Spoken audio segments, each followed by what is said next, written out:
Well, have I got news for you?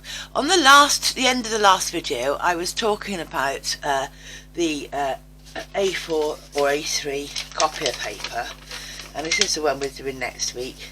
But I was saying to you about how tough it was to pull off at the end, and there must be a better way of doing this. But I said to you, but it had to be for me. I wanted an A3 because I like to print them all out in one go, and so I thought to myself, suddenly struck me, why don't I try using some tracing paper? So I found this pad. I'll put a link underneath. I found this pad of graphical tracing paper. Okay, let me just show you. Oops.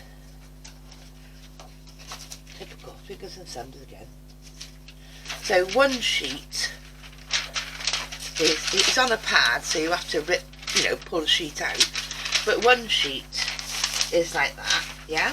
So it's an A3 size, and I was then a bit concerned about it going through the printer because it's so slim.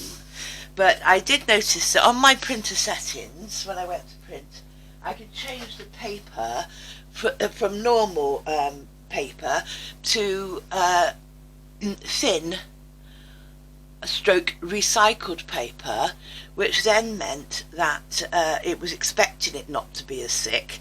But I have looked at a few other people that I've said about printing on tissue paper and things like that, where you could use an ordinary sheet of copier paper and just tape this onto the copier paper so that it will go through the machine that much easier. But I didn't have to with mine. It worked a treat. So what does that mean to us? Well, to me. There you go.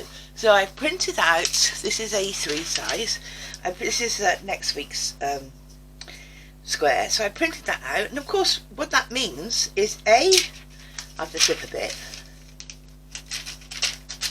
it rips real easy, yeah, and B, look, you can see your fabric through the translucency of the tracing paper. So therefore, it just makes life so much easier. So going forward, I think I'll be doing mine on this. As I say, I think it was about £7 something, pad of 50 sheets. This is A3 size, so of course it's more expensive, or you don't get so much for your money. And I'll put a link underneath, and I got it from Amazon, so of course for me it's free delivery. So yeah, I'm just delighted to be able to show you and tell you that my little idea worked.